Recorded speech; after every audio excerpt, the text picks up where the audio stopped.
Desde el Comité Español de Representantes de Personas con Discapacidad, CERMI. Charla sobre escritores ciegos, por Patricia Andreu, miembro de la asociación Letras Inclusivas. Pues te he traído hoy al CERMI. Muy bien. Comité Español de Representantes de Personas con Discapacidad. Se lo contamos a todos. Hola, que no he saludado a nuestros escuchantes y a nuestros videntes que estáis ahí al otro lado.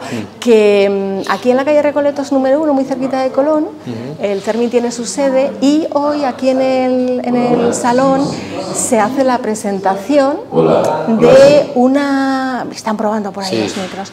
De una asociación muy inclusiva a la hora de la literatura, de la publicación, que se llama Letras Inclusivas. De hecho, ahora en la semana de... Pues hace poquito que lo hemos tratado en el programa. Esta asociación, que es muy jovencita y que va a intentar pues formar a todos aquellos que van a publicar y a editar libros de personas que tienen algún problemilla de, pues no sé cómo hacer esto, cómo hacer lo otro, que nos referimos a las personas con discapacidad visual, y hoy es la presentación oficial, así que nos vamos a dirigir, si te parece. ¿Y quién la presenta? Pues la va a presentar, bueno, está todo el equipo, todos los miembros del equipo. Vais a estar ahí todos. Presidente, vocales, no vocales, va a haber un ciclo de conferencias además, que va a estar dirigido por una de las vocales, que es Patricia Andreu, van a estar también gente del CERMI apoyando, en fin, la verdad que tiene muy buena pinta. Está por ahí Julia, que la estamos oyendo, que es también otra parte, es la parte de secretaría, pero bueno, que están todos los que van a presentar oficialmente esta joven asociación, y por supuesto habrá también alguna persona ciega que querrá publicar y que ha venido también a saber esta asociación que puede hacer por ellos. Así que si te parece vamos avanzando. ¿Vamos Venga, allá? pues ala, vamos.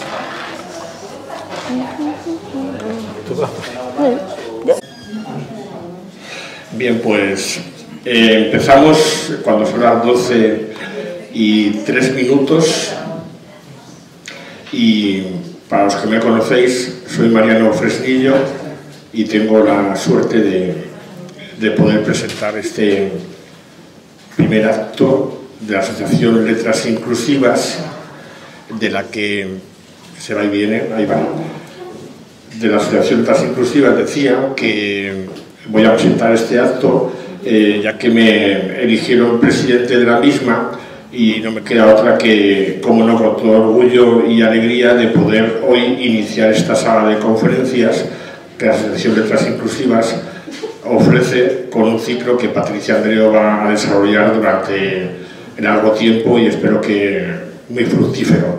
Quería deciros antes de empezar, gracias por estar aquí en este acto inicial de la asociación, que es como una pildorita, es como un regalo que hacemos a la gente que asistís, ya que la presentación oficial de la Asociación Letras Inclusivas será en el último trimestre de este año.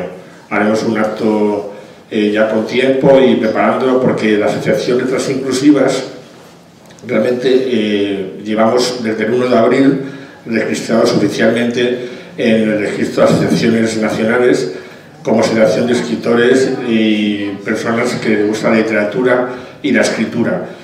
Toda esta idea de asociación surgió hace, yo creo que años, cuando gente que hemos publicado, gente que escribe, gente que le gusta la literatura, veíamos la necesidad de que las personas ciegas y con otras discapacidades, sobre todo ciegas, teníamos algunos asuntos de la operativa de escribir que eran un poco inaccesibles, había que buscar ayudas para poder llegar al final del proceso. Escribimos con toda la creatividad y con todo lo que cada uno sabemos, y eso es realmente accesible, pero luego a la hora de corregir de manera ortotipográfica, también a la hora de maquetar, de publicar, de difundir, todos estos procesos que son largos y tediosos, siempre van acompañados de una editorial. Las editoriales, pues bueno, hay de todo, y veíamos que el proceso se complicaba cuando alguien quería iniciarse en el mundo de la escritura. y por eso surgió de por qué no hacer esta asociación para juntarnos gente con discapacidad y de esa manera aunar esfuerzos para que quien quiera formarse, que quiera escribir, que quiera publicar, pues tenga un apoyo. Y estos amigos que nos juntamos, lo hablamos entre unos cuantos, y el acta fundacional dijimos a propósito que fuera un día clave como fue el 3 de diciembre, Día Internacional de las Personas con Discapacidad, porque la asociación también hace un guiño al resto de personas con discapacidad aparte de las ciegas, aunque la génesis se plasmó en la discapacidad visual. Como digo, el 3 de diciembre fue el acta fundacional, el 1 de abril estamos ya registrados oficialmente y hoy, el 6 de mayo, hace ilusión que este primer acto también sea en el CERMI Nacional, que nos dé estas instalaciones en el centro de Madrid, para que hagamos este evento para poco abrir el mundo de la literatura, de personas ciegas, de discapacidades, a la gente que quiera escucharnos a través de Patricia Andreu, que es la ponente que ahora la voy a dar paso. Entonces, para terminar este apartado de la asociación, simplemente deciros que alguno está interesado en algún tipo de información o quiere ser socio o socia, que estamos abiertos, todo el mundo cabe, gente que escribe, gente que no, gente con discapacidad, gente que no, porque es una asociación abierta para que sea inclusiva y todo el mundo que quiera apoyarnos en la idea de tener este grupo de apoyo para la gente que quiera escribir. El mail es muy sencillo, asociacioninclusivas@gmail.com.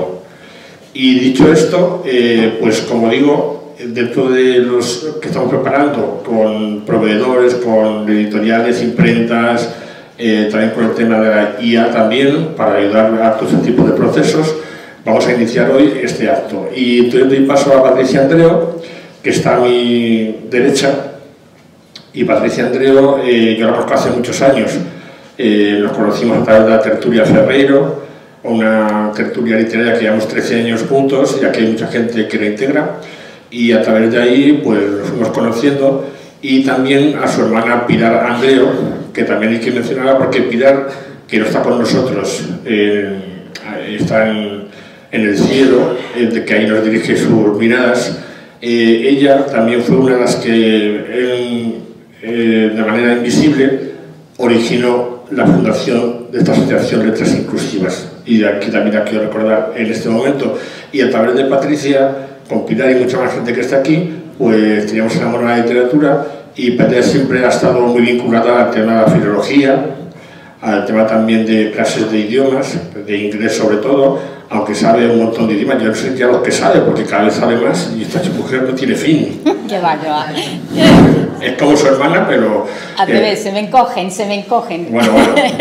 Y entonces, bueno, ella también ha estado haciendo también visitas también en el Museo Tipológico de la ONCE, en inglés, y sobre todo especializado mucho en este ámbito, y también le encanta investigar, cotillear, curiosear sobre cosas de muchos ámbitos artísticos y sobre todo de la literatura. Por eso nos ofreció a la asociación, de la que es vocal de la asociación, y se ofreció hacer este ciclo de conferencias muy interesantes que abordará otro tipo de temas, pero hoy el asunto es escritores ciegos ilustres en la historia, desde Homero hasta Jorge Luis Borges, que podía haber hecho más cortito porque son siglos y siglos de autores, y bueno, pues ha hecho una selección, creo que son 8, ¿no, Patricia?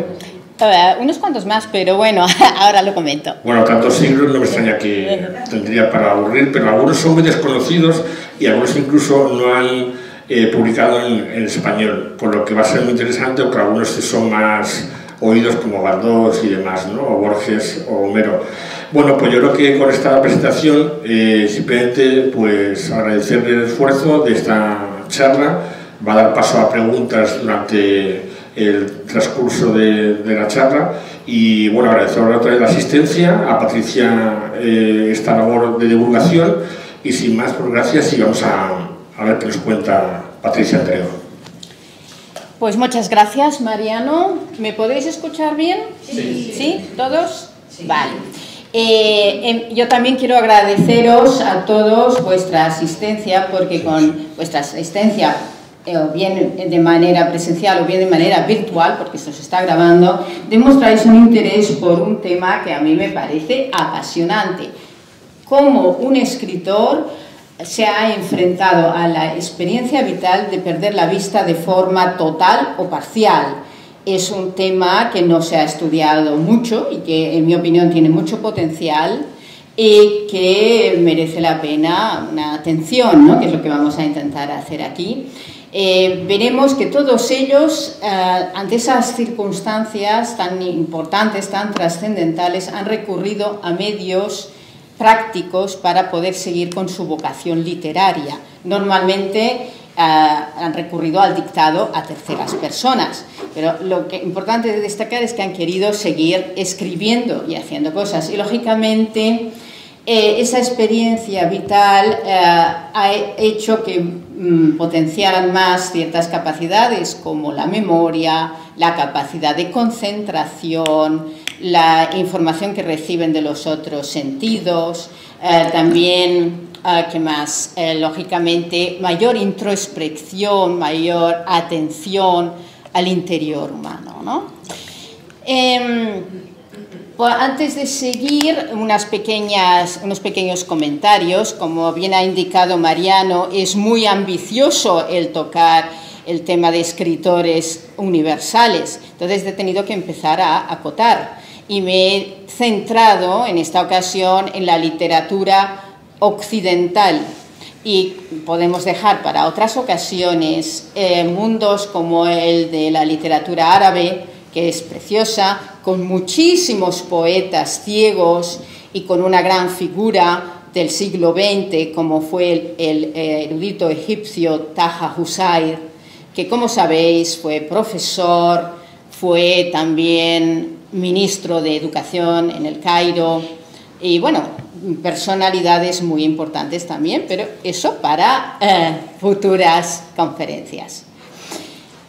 Hoy nos centramos, como digo, en los de la literatura occidental, y un primer bloque tiene en común el ser escritores en lengua española. Empezamos con ellos porque quizá os resulten más próximos.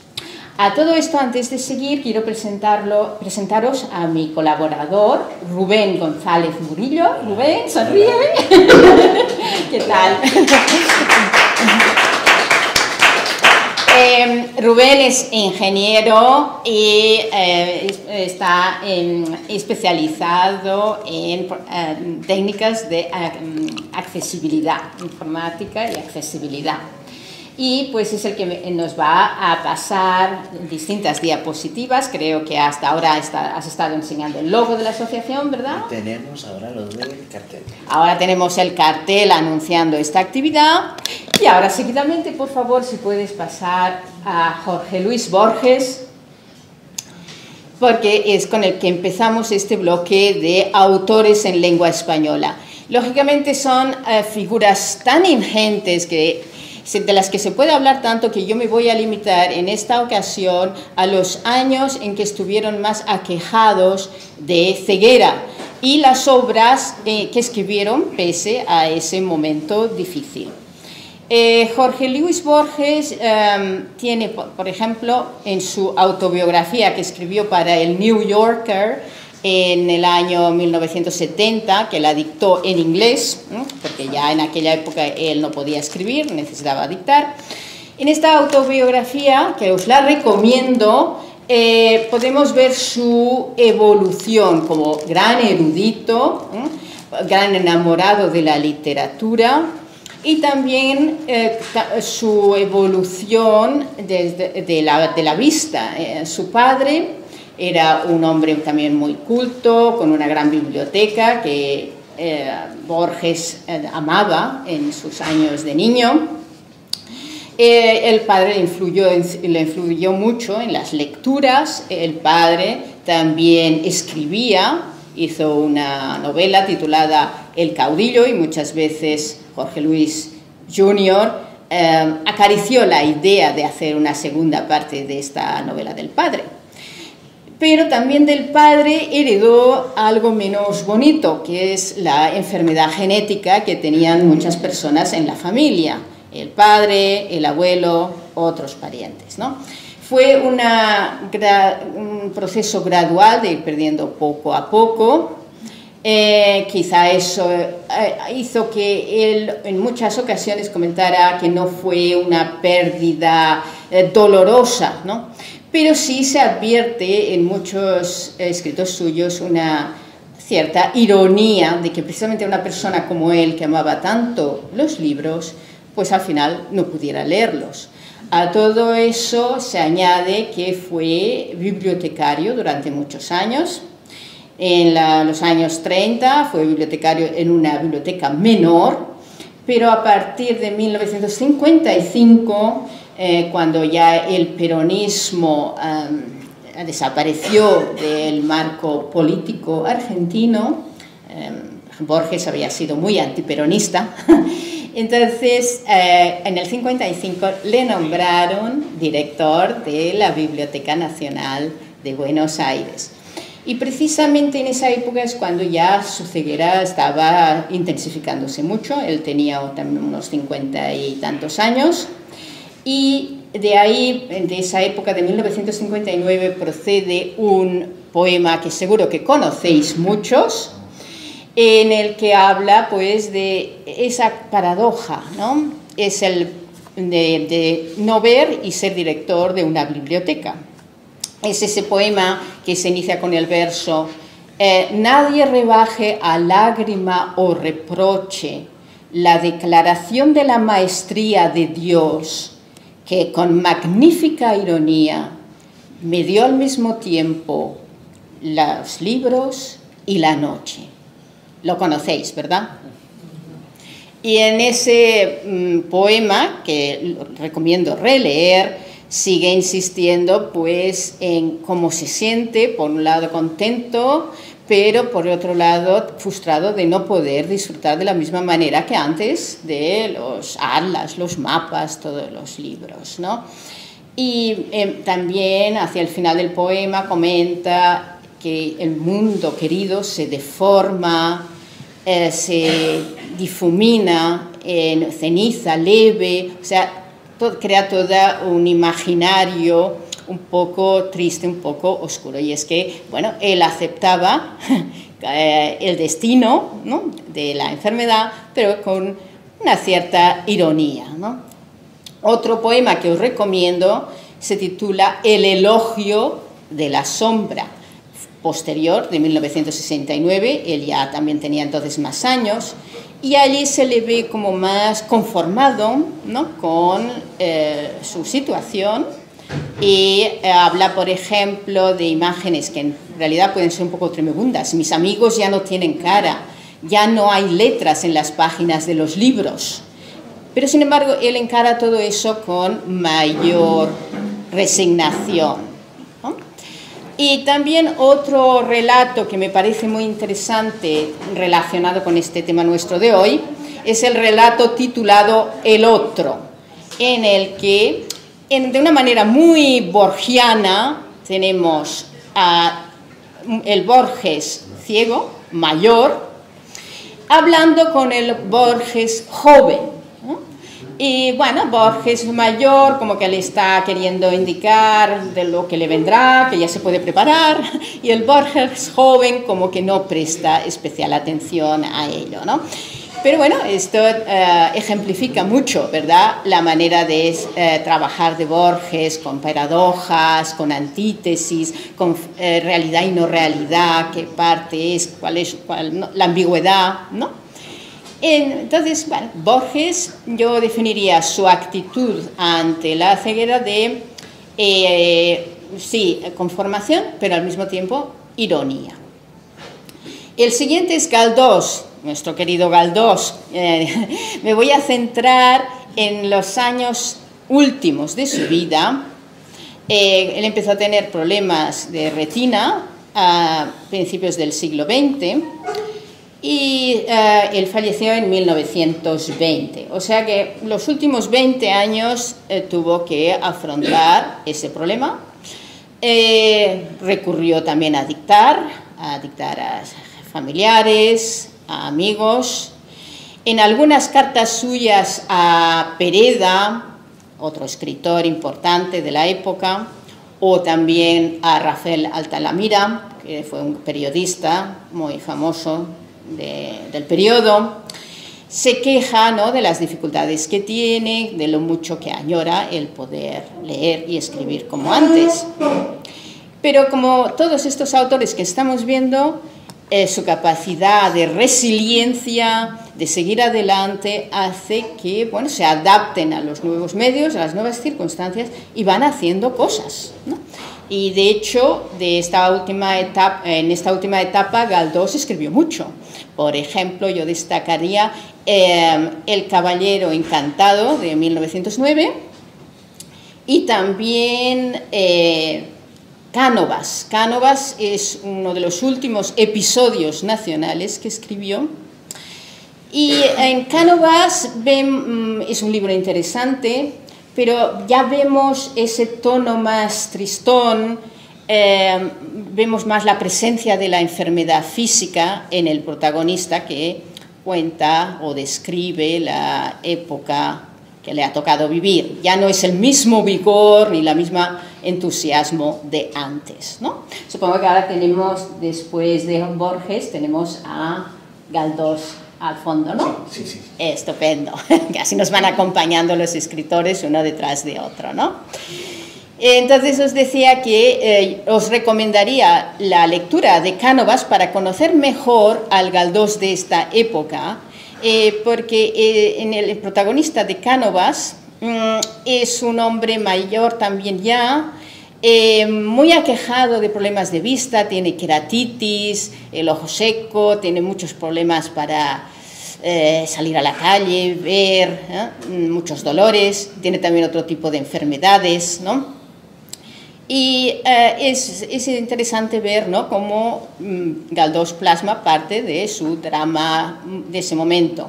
Hay que tener en cuenta también que Galdós en esta época no solamente tiene que enfrentarse a problemas de salud, tiene también problemas económicos fuertes, porque pese a haber sido uno de los grandes escritores de la literatura española del siglo XIX, en estos últimos años cayó un poco en desgracia, ¿no?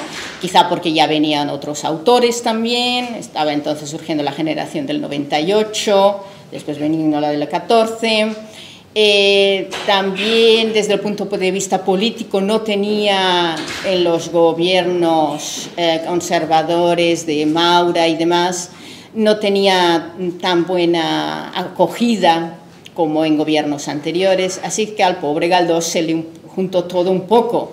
Y yo resumiría, no me gusta hacer resúmenes de este tipo porque no es ni blanco ni negro, nada, ¿no? Hay muchos puntos medios, intermedios, pero bueno, a fines de comprensión y de esquematización quizá es bueno resumir su actitud como muy digna, pero fatigado.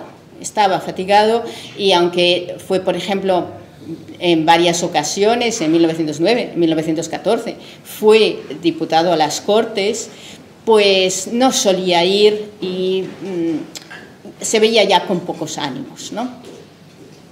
Luego, la siguiente persona en este grupo es Alejandro Saua. Le podemos poner, ¿verdad? Sí. Alejandro Saua, en sí mismo, quizá el nombre os dice mucho, os dice poco. Os dice poco. Bueno, pero seguro que si lo relacionamos con un personaje de Ramón María del Valle Inclán, en esa fantástica obra de teatro, con ese título tan sugerente de Luces de Bohemia, os dirá mucho más, ¿no? Max Estrella, el protagonista de Luces de Bohemia, está basado precisamente en Alejandro Saua, que Alejandro Saua fue un escritor menos conocido, pero sí muy importante en la Bohemia madrileña.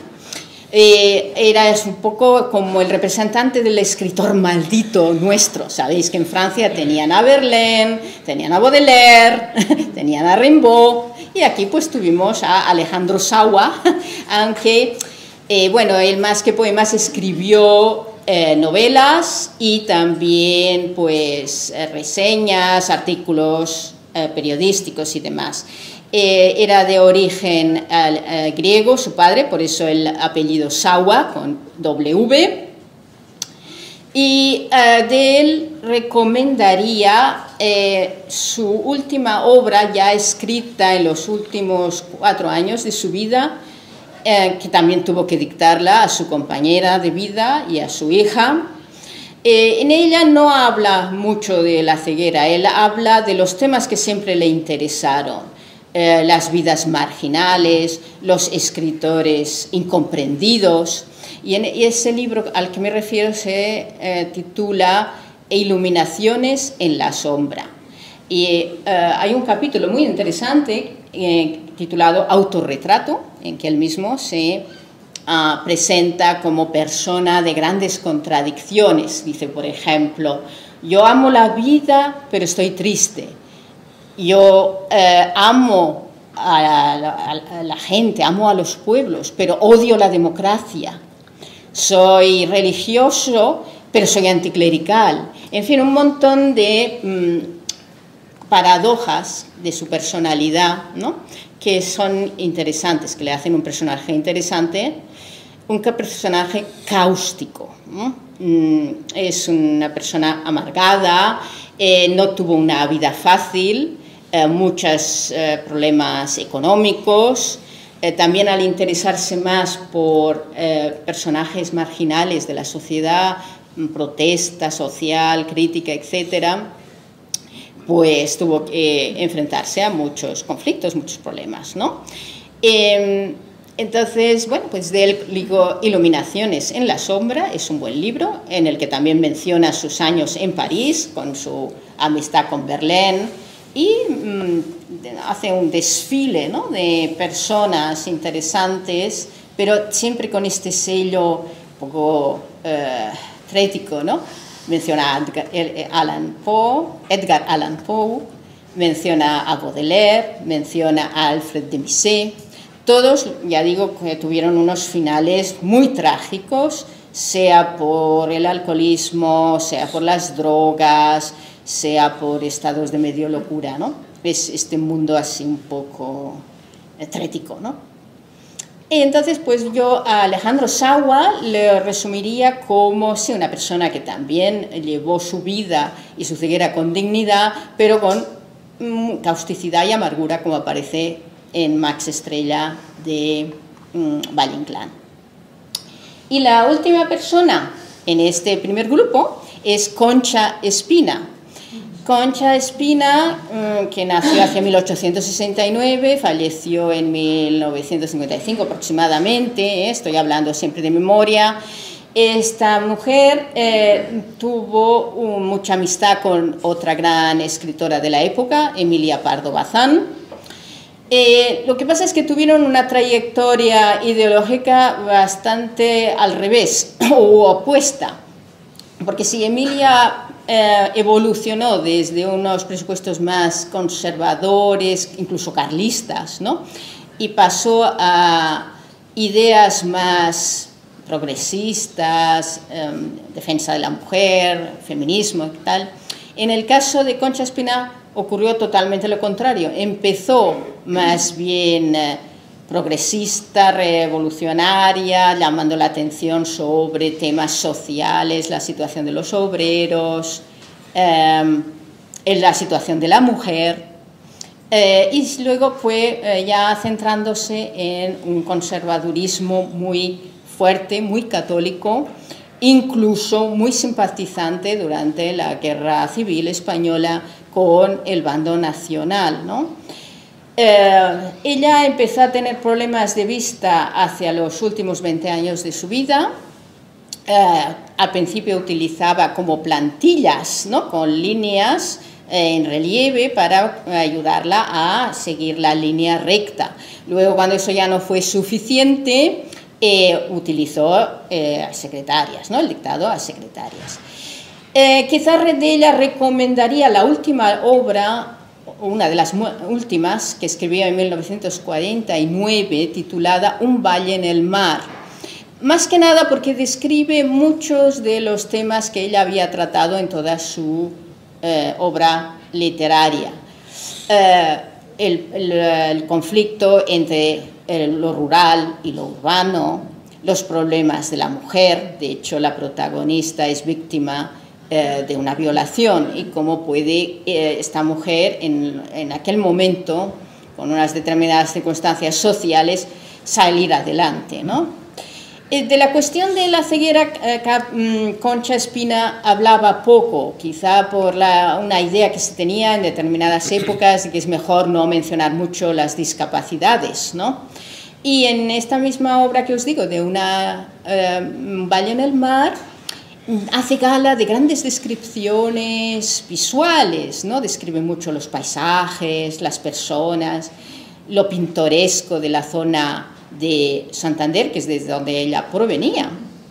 Así es un poco contradictorio quizá, ¿no? Pero quiere demostrar que aunque ella tiene problemas, sabe describir también como el que está totalmente sano, ¿no? Y bueno, yo creo que de momento os he dado unas cuantas pinceladas de estos 4 autores y podemos hacer, si os parece, una pausita para preguntas, comentarios.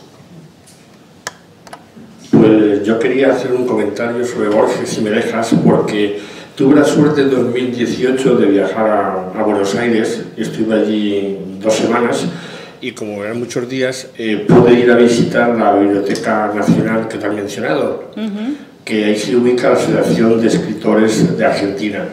¿Por qué lo cuento? Porque nada más llegar allí, bueno, es un sitio espectacular, todo de madera, muy barroco, un sitio bonito para visitarlo, ¿no?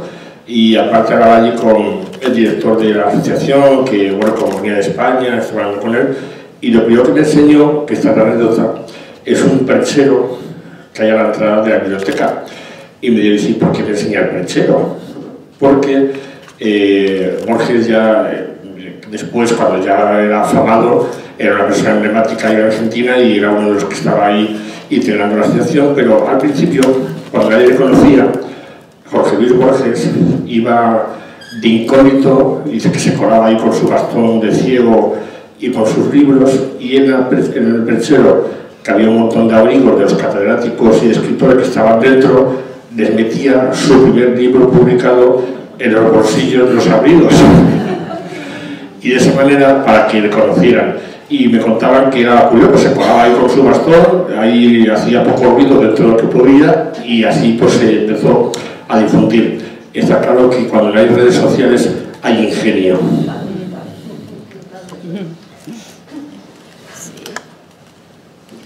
¿Alguna otra comentario o pregunta respecto? Al fondo, ¿le llevo el micrófono? Sí, sí, sí.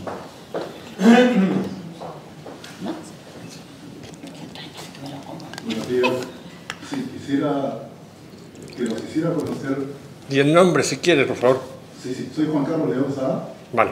Y le pediría que nos hiciera conocer con respecto a estos perilustres autores que tienen como común denominador haberse quedado ciego, si aparte de Homero, un poco saliéndome tal vez del punto específico, ¿qué otro escritor insigne conocemos en la historia que haya hecho su obra, que nos haya regalado su producción literaria, siendo ciego toda la vida?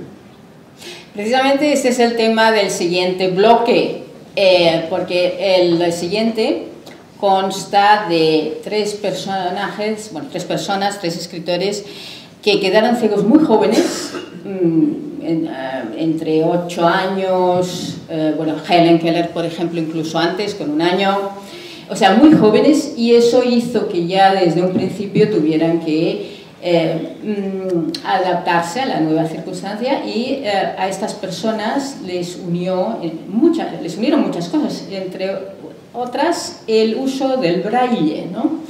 Porque claro, estos otros que hemos visto que se dedicaban mucho a dictar, necesitaban ayuda, pero en este otro grupo que vamos a ver ahora, el braille ya tuvo una importancia capital, les ayudó a ser totalmente autónomos, tanto para leer como para escribir. Y estos 3 que vamos a mencionar ahora sí escribieron ya siempre siendo ciegos. Aparte de esta pregunta, ¿alguna más antes de pasar al siguiente bloque?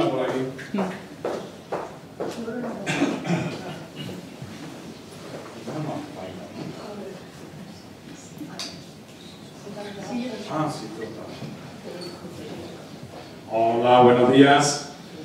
Soy Rafa González, también miembro de la Asociación Letras Inclusivas, y contentísimo igualmente de estar aquí inaugurando, bueno, por lo que son las actividades de la asociación.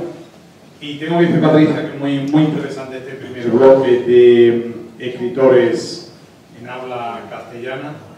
Yo, respecto de Borges, todo el mundo conoce el mal genio que tenía, un genio horrible, ¿no? No se sabe si le venía también por culpa de la ceguera, que la ceguera fue posterior, pero todo el mundo conocía en el mundo literario la enemistad que tenía tan grande con Ernesto Sábato, y yo en este sentido recomiendo un libro para conocer la polémica que tenía entre los dos, un libro de Sábato que es El túnel, que a mí personalmente me hizo hasta temblar, ¿no? Es una obra tremenda por la dureza, que en el libro pues se trata al protagonista que es ciego y se entiende que de alguna manera pues representaba la figura de Borges, ¿no? No sé si tiene algún dato más sobre este mal genio de Borges, Patricia. Bueno, no he querido centrarme esta vez en los caracteres así un poco destemplados. Sí, a veces afecta en la estatura, en la literatura.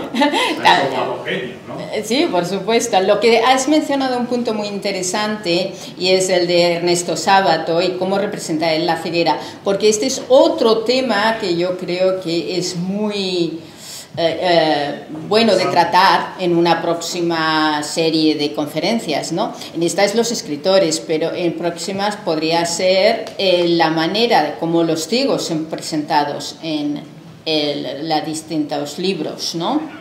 Y tenemos pues personajes como acabamos de mencionar, ¿no? Max Estrella, aunque está basado en un personaje real. Tenemos Marianela de Galdós, y luego pues claro este de Sábato y muchísimos más, ¿no? O sea que estos personajes merecen una conferencia en sí misma, ¿no? Sí, y luego añadí también de Galdós, que comentaba tú que vivió un poco amargado los últimos años, ¿no?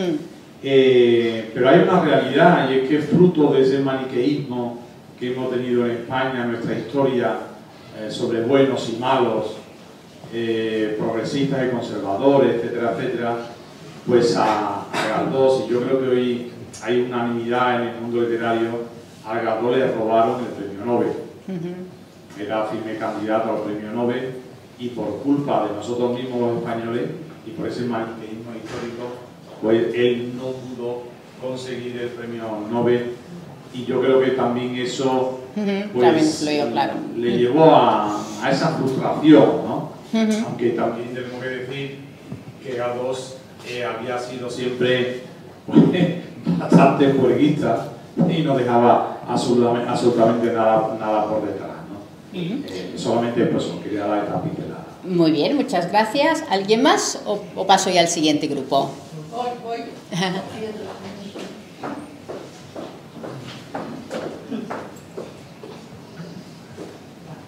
Hola, buenos días. Soy Fernando Laguía. Solo quiero una curiosidad que me ha venido a la mente en relación a una frase que ha dicho Patricia que decía Alejandro Sawa, lo de yo amo la vida pero estoy triste. En Luces de Bohemia, por lo menos en la adaptación cinematográfica, en boca de Max Estrella hay una frase parecida, bueno, haciendo un poco alusión a que era un personaje basado en Alejandro, ¿no? Max Estrella, que dice: Max no hubiera querido nacer, pero le era insoportable morir. Sí, es un poco parecido a lo que Alejandro Sawa pues representaba o sentía sobre la vida. Efectivamente, muy buena observación, que confirma esta personalidad tan...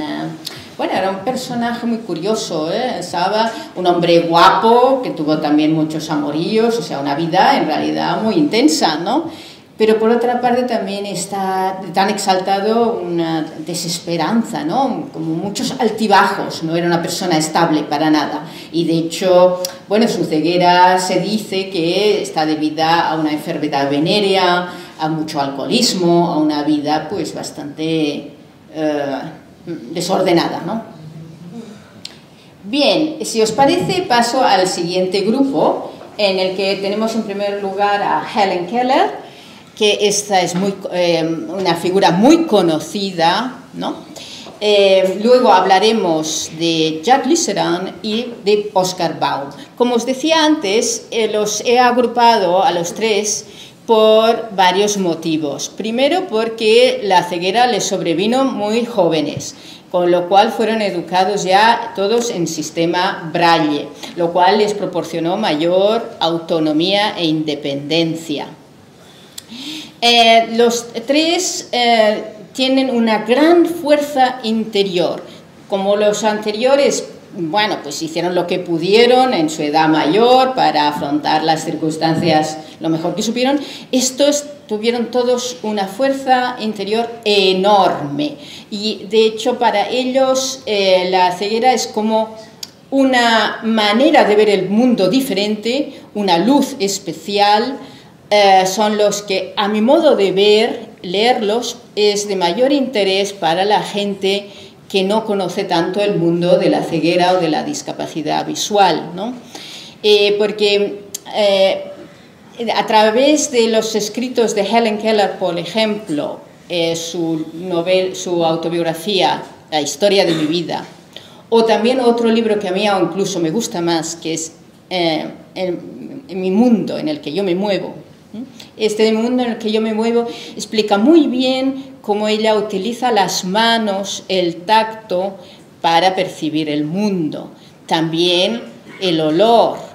En fin, es una manera que actualmente que todo es muy centrado en el mundo visual y hay estas corrientes de defensa de la meditación, de las ideologías alternativas, de intentar desarrollar nuestra voz interior. Yo creo que leer a Helen Keller y a estos otros dos, Jacques Lisserand y Oscar Baum, nos ayudan mucho en este intento de ver otras dimensiones, porque indudablemente la óptica es muy importante, pero es una parte del mundo. En cambio, estos otros tres autores insisten todos en que hay otra dimensión, para decirlo de alguna manera, ¿no? Que se puede percibir con otros sentidos, con otras maneras, otras formas. Y lo hacen de una manera muy sencilla, no tiene nada que ver con esoterismo ni ideas raras, pero sí de una manera muy humana y muy sencilla, ¿no? Y muy estremecedora, ¿no? Entonces, bueno, Helen Keller, ya digo, su autobiografía, una mujer que pese a sus múltiples discapacidades, ceguera y sordera, fue la primera mujer discapacitada en conseguir un título universitario en el Radcliffe College, que este era una rama de la Universidad de Harvard en aquellos tiempos para mujeres, para alumnas, ¿no? También ahí, en la historia de su vida, comenta todas las peripecias que tuvo que pasar con su gran mentora, Anne Sullivan, para conseguir los títulos, hacer los exámenes, adaptarse al ritmo normal del resto de alumnas, que todas eran videntes, ¿no? Historia de mi vida cuenta también su gran amor por la naturaleza, como el tocar una flor para ella suponía pues una relajación, una manera de conectarse con el mundo, ¿no? Este amor por la naturaleza, por los animales, lo encontramos también en los otros dos, en Jacques Lisserand y en Oscar Baum, y lo encontramos también en los tres como rasgo común su amor por la música, sobre todo en Jacques Lisserand, un gran experto en música, y Oscar Baum, que fue músico, era organista en sinagogas, profesor de profesor de piano, y hacía también críticas literarias, de música, de teatro en distintos periódicos de la prensa de Praga, donde transcurrió la mayor parte de su vida, ¿no? Entonces, pues a estos tres autores les unen varias cosas, como ya vengo indicando, ¿no? Entonces, volviendo a Helen Keller, la historia de su vida, es bueno volverla a releer, ¿no? Yo creo que nos ayuda, ¿no?, a ver todos los logros de una persona cuando tiene una voluntad firme. Se ve también su gran amor por la literatura, que esto es otro rasgo que también une a los tres grandes lectores, ¿no?, y por eso también quizá tuvieron la necesidad de escribir siempre. De Helen Keller también quería mencionar su faceta de persona activista, no solo como activista de derechos de los discapacitados, que también, sino también como activista en el socialismo y en el pacifismo.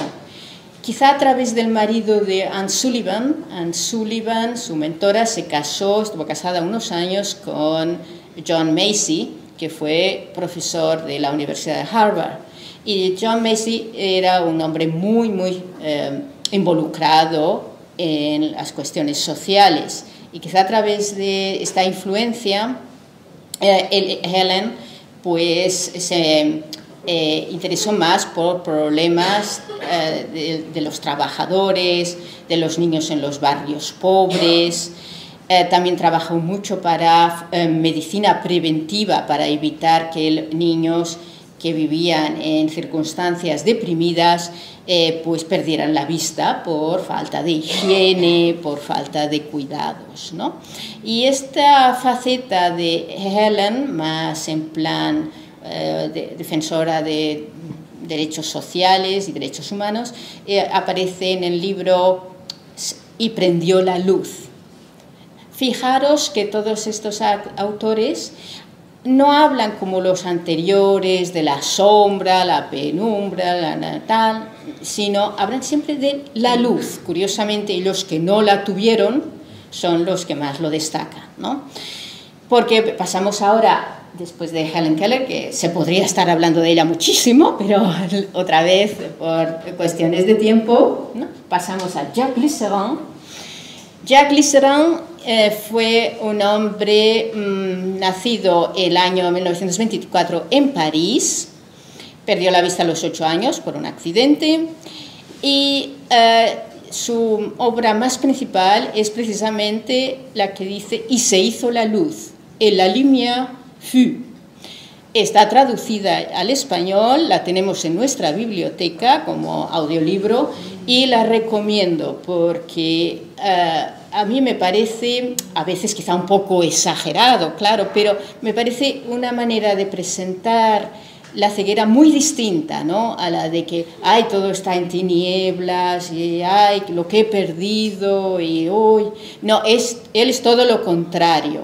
Él dice que, claro, las primeras semanas después de perder la vista, intentaba recordar cómo era todo, intentaba seguir con la misma mecánica que antes, pero luego dijo, esto no me sirve, al contrario, es como si llevo las gafas equivocadas, dice él en su libro. Y entonces, en lugar de pensar en el exterior con lo que recordaba de haber visto, empezó a ver desde dentro cómo era todo, ¿no? Y entonces, bueno, parece así como muy profético, pero muy bonito su manera de decir que sentía que en su interior él se iba apropiando del mundo y que para él la percepción venía desde él hacia afuera y no desde fuera hacia él. Entonces, pues cuenta cosas como, por ejemplo, la importancia de las voces. La voz humana cuenta mucho de la persona. Pensamos siempre que solo el aspecto físico, los gestos, la mímica, pero lógicamente hay que fijarse también en las voces de los tímidos, las voces tensas, porque está pasando alguien una crisis, ¿no? Esto él lo describe muy bien y creo que es muy divulgativo e informativo para todo el mundo. Describe también muy bien cómo con el sentido del tacto podemos percibir la realidad.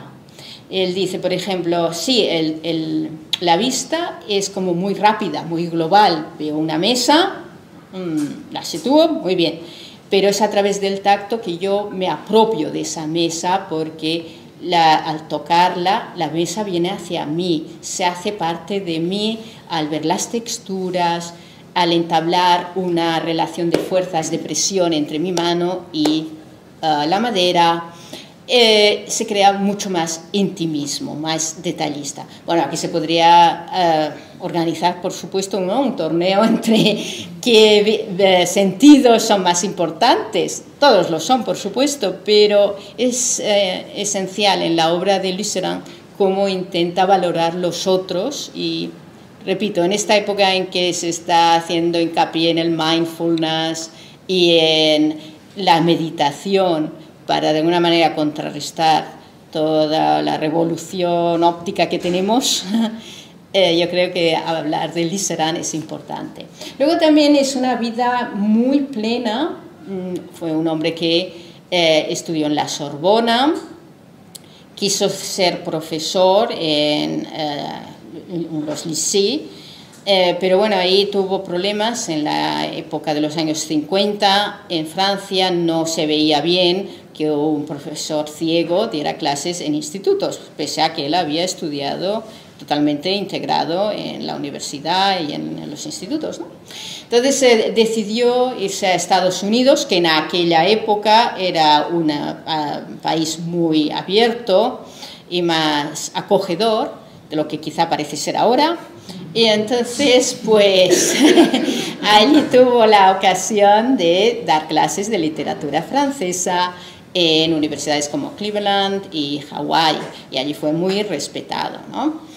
Y también muy importante mencionar que durante la ocupación de Francia por los nazis, él, como era un espíritu muy inquieto, nada le paraba, no tenía miedo a nada, sintió la necesidad de hacer algo para el momento político en esos años, ¿no? Y empezó a organizar con otros compañeros suyos de la universidad un grupo de la Resistencia, y durante varios años fue miembro de la Resistencia.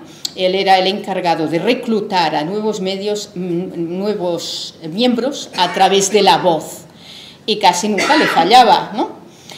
Y el día en que no estuvo muy seguro de una voz que no le sonaba lo bastante clara, honesta, sincera, se lo advirtió a los compañeros, pero necesitaban gente. Y aunque no estaban muy convencidos del sujeto en cuestión, lo cogieron. Y claro, fue el error, porque ¿qué pasó? Que ya tenía la voz poco clara, les traicionó, y a consecuencia de esto, Lucéran fue deportado a Buchenwald.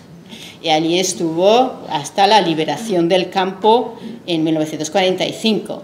Entonces, en esta obra de Y la luz se hizo, yo, como discapacitada, me ha impactado el relato de un discapacitado en un campo de exterminio como es Buchenwald. Ya son impactantes otros libros sobre el tema, como pueden ser el de Víctor Frank o el de Jorge Semprún, por ejemplo, ¿no? Pero leerlo de un discapacitado, yo creo que es el único testimonio, porque hay muy pocos que sobrevivieran, y los pocos que quizás sobrevivieron tampoco tuvieron la ocasión y las posibilidades de Lucéran de escribirlo, ¿no? Es impactante, repito, pero al mismo tiempo no es deprimente. Vamos a ver, no puede ser humorístico, por supuesto, pero no es que te deje devastado. Es más en la línea de la famosa película La vida es bella, ¿recordáis? Lucéran era un hombre tan vitalista que incluso en Buchenwald consiguió mantenerse vivo, y en todos los sentidos, porque estuvo a punto de morir, pero tenía una manera de autorregenerarse, de autocurarse, un poco lo que dicen las teorías de Joe Dispenza actualmente, ¿no? Que aboga porque todos tenemos, si lo cultivamos, la fuerza de la autocuración, ¿no? Entonces, bueno, Jacques Lucéran parece ser una persona que tuvo ese don, se curó, siguió viviendo en el campo, haciéndose cargo de comunicación en el campo, ¿no? Pasando noticias de unos a otros hasta la liberación. Y a mí me sabe mal que una persona tan vitalista como él acabara sus días pues arrollado por un coche, ¿no? O sea, que fue un coche el que terminó con él. Oscar Baum. Oscar Baum nació en una zona que en aquella época era parte del Imperio Austriaco y luego se trasladó a vivir a Praga. El caso de Oscar Baum es muy curioso también porque aparte de ser ciego tiene también otras, yo no sé si se pueden decir handicaps o circunstancias complicadas. Era judío y además pertenecía a la minoría alemana en Praga, ¿no? O sea que tenía tres aspectos curiosos, ¿no? De los cuales escribió. Por desgracia de Oscar Baum no hay nada traducido en español y yo de la verdad que me gustaría mucho si de alguna manera esta conferencia llamara la atención a las editoriales españolas sobre su obra, porque es una obra también muy rica y que merecería la pena que alguien intentara traducirla, ¿no? Entonces, en Oscar Baum, por ejemplo, tenemos textos autobiográficos como Das Leben im Dunkeln, la vida en la oscuridad, pero que pese al título no es oscuridad. Él también consideraba que con la ceguera se accedían a mundos distintos, medios de conocimiento diferentes. Y luego hay otras más relacionadas con el contexto social del país en el que vivía. Por ejemplo, das Uferdasein, la existencia en la orilla, es decir, la situación de los judíos que no pertenecían ni a la sociedad checa ni a la sociedad germánica, cristiana de los Sudetes, estaban ahí un poco en medio. Y luego también en Creative Commons tenéis dos relatos suyos de él sobre temas de la Primera Guerra Mundial, por ejemplo, Der Geliebte, el amado, en el que la protagonista intenta secuestrar al novio para que no vaya a la guerra, ¿no? Y esto, pues claro, crea muchos conflictos en la pareja y bueno, es una historia con temas muy complejos como la actitud ante la guerra, el amor posesivo, etc. Y hay otro también interesante que es un político en las primeras elecciones que tuvieron lugar al crear la República Checa. A Oscar Baum le tocó vivir en una época muy convulsa y de todo esto se hace eco en sus libros, ¿no? Podría decir mucho más, pero ahora querría escucharos a vosotros un poco. ¿Preguntas? ¿Comentarios? Sí, aquí al fondo.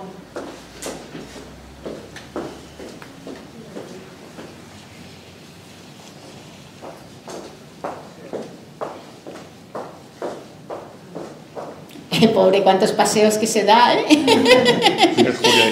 Sí. De las tres figuras que nos ha expuesto y que nos ha demostrado también que tiene una casi inconmensurable versación, me gustaría que nos ilustrara qué influjo, de qué personajes, de qué escritores recibió, se alimentó Helen Keller a la hora de producir sus obras. Bueno, Helen Keller era una gran amante de la literatura clásica mundial, por ejemplo, de los clásicos griegos y latinos, también de la Biblia, de Shakespeare, de Walt Whitman. Sí, tenía una cultura literaria muy vasta, ¿no? Y eso también, por supuesto, le ayudó. También fueron personas, todos ellos, que hablaron idiomas, muchos idiomas, ¿eh? Aprendieron el alemán, aprendieron el francés, y todo eso pues les dio una gran... Bueno, lógicamente Lucéran era francés, pero él aprendió alemán, Helen Keller aprendió alemán y francés, quiero decir, muy políglotas también, y eso les dio mucho enriquecimiento, ¿no?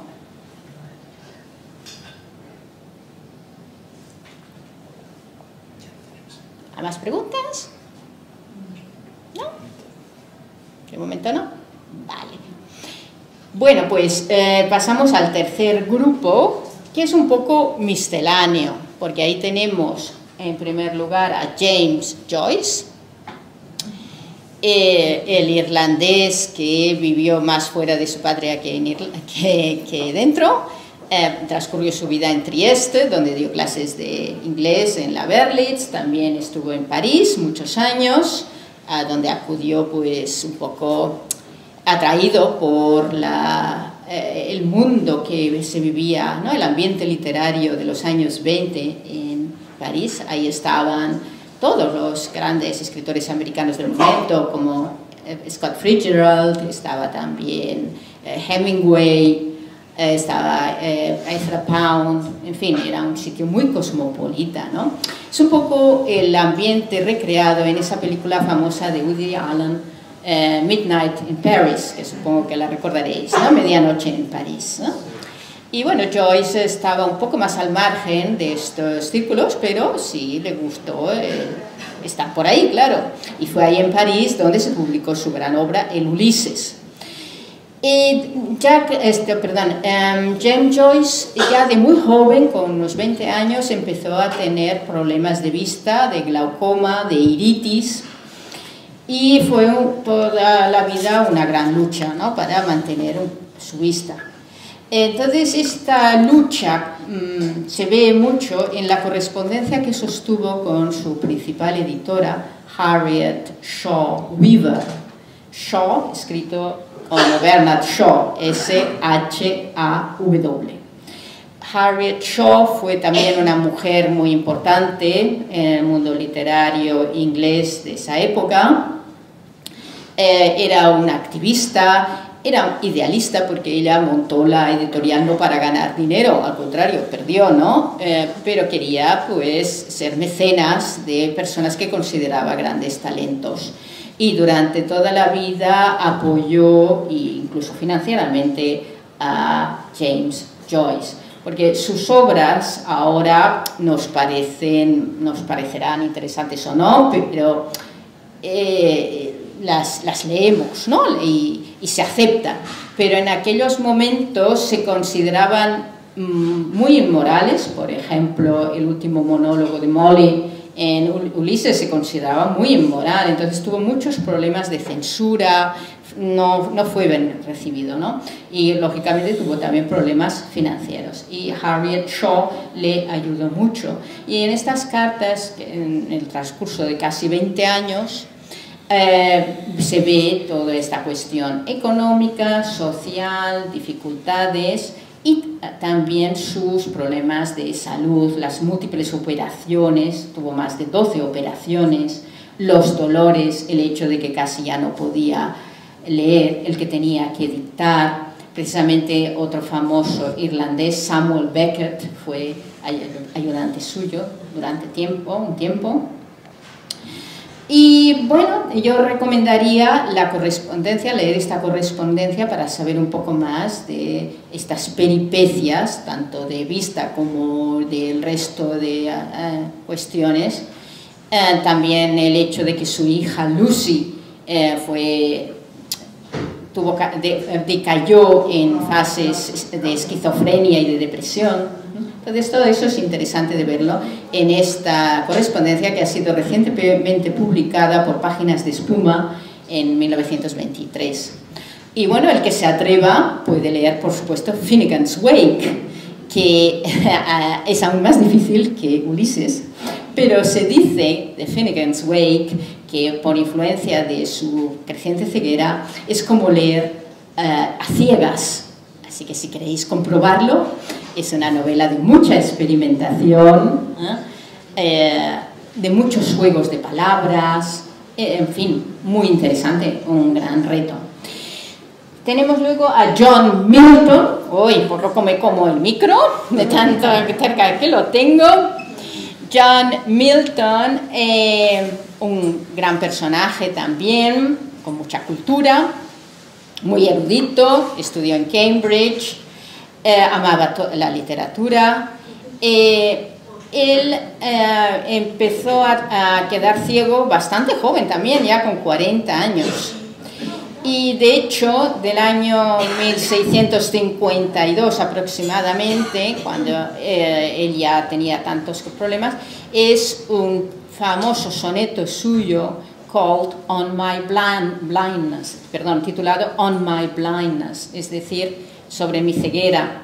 Y es que en este soneto se preguntaba cómo podría él, ya privado de la vista, cómo podría él servir a Dios, ¿no? Él era un hombre muy religioso, incluso había pensado en ser ministro o pastor, y entonces pues es la gran duda que se le planteó al principio, cómo podría servir a Dios siendo un hombre ciego. Pero en ese mismo soneto hay unos bellos versos en los que llega a la conclusión de que también como persona que está de pie esperando, persona con paciencia, puede también servir a Dios. Y de hecho le sirvió y muy bien, dejándonos dos obras enormes: Paradise Lost, el paraíso perdido, Paradise Regained, el paraíso recuperado, que son dos poemas épicos, grandes, pero no de héroes, de hazañas de guerra, sino de cuestiones teológicas, ¿no? Religiosas, la figura de Satán, la figura de Adán y Eva, por qué desobedecieron a Dios, su arrepentimiento, en fin, cuestiones trascendentales. Y luego, por supuesto, en el paraíso recobrado, cómo Jesucristo sí pudo resistir todas las tentaciones y salvarnos, ¿no? O sea que John Milton en su ceguera dejó dos grandes obras. Y finalmente tenemos a la antigua Grecia con Homero. Y Homero, un personaje muy legendario del que sabemos poco en realidad, porque bueno, de la época que proceden estas obras, siglo VIII antes de Cristo se calcula. Lógicamente todo era tradición oral, se escribía poco, se escribían cosas muy concretas en unas placas o en pergaminos, pero las obras se transmitían de forma oral a través de los llamados aedos. Entonces, no es mucho lo que sabemos de Homero, que probablemente fue el autor de la Ilíada y la Odisea, que precisamente las tenemos aquí en un cubilete delante de nuestro escritorio, obras inmensas que yo cuando pienso que esto ha sido recitado de generación en generación, yo quedo muy impactada, ¿no? Aquí tenemos, sí, por ejemplo, una música, ¿verdad?, de la lira. Escuchamos un poquito. Sí, porque los poetas o aedos solían ser ciegos y solían acompañarse con la música de la lira, de ahí lo de poesía lírica, o también con la música de las citarras, ¿no? Y esto, claro, la música más la rima ayudaba a la memorización. Entonces, puesto que todas estas aedos en la antigua Grecia eran los encargados de la recitación de poemas, se ha supuesto que Homero también era ciego, ¿no? Luego, en algunos pasajes, que seguro que recordáis todos, sobre todo en la Odisea, aparecen menciones a ciegos importantes de la mitología griega. Por ejemplo, cuando Odiseo o Ulises, según si lo vemos a la griega o lo vemos a la latina, desciende al mundo del Hades, al mundo de los muertos, y ahí encuentra a Esquilo, a compañero suyo en la campaña de Troya, y también a Tiresias. Tiresias, ya sabéis que es una figura mitológica, que fue hombre, fue mujer. Luego, en una discusión entre Zeus y Hera, le preguntaron cuál era su opinión, quién consideraba él que había vivido ser hombre y había vivido ser mujer, quién consideraba él que disfrutaba más en el amor. Él dijo que las mujeres, y entonces eso no le sentó bien a Hera, a la esposa de Zeus, ¿no? Y le condenó a la ceguera. Pero por otra parte, Zeus le premió concediéndole el don de la adivinación, y de ahí que también en la antigua Grecia tenemos a los edos, poetas ciegos, y también muchos oráculos o adivinos ciegos, ¿no? Eran las dos facetas, porque también se consideraba eso, ¿no? La sensibilidad, la capacidad de un ciego de ver más allá, de ver el futuro. Y bueno, también está la escena del rey Feacio, el rey Alcino, que recibe a Odiseo y le agasaja con fiestas, y hay también unos banquetes, y un ciego también canta, recita, ¿no? Episodios de la guerra de Troya, es de Modoco, y por eso todos estos pasajes se ha sugerido que Homero era ciego también.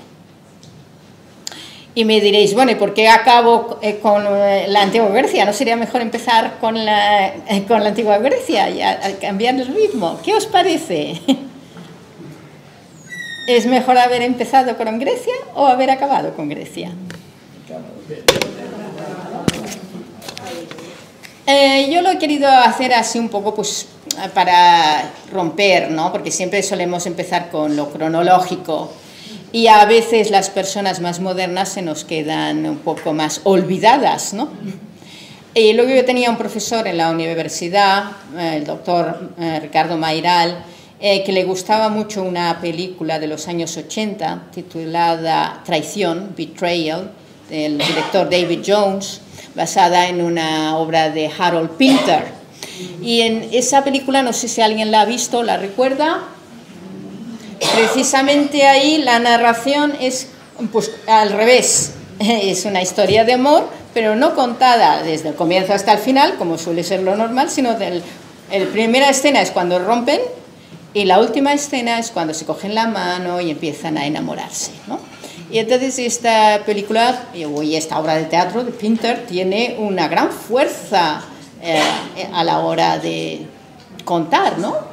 Es un recurso técnico muy importante y por eso, bueno, me ha parecido que también podría ser interesante hacerlo así, como un aspecto cíclico, ¿no? Acabar con Grecia y retomarlo en alguna siguiente conferencia.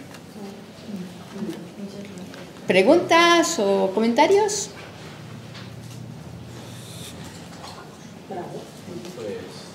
¿No? Muchas gracias. Es que no sé si me atreveré.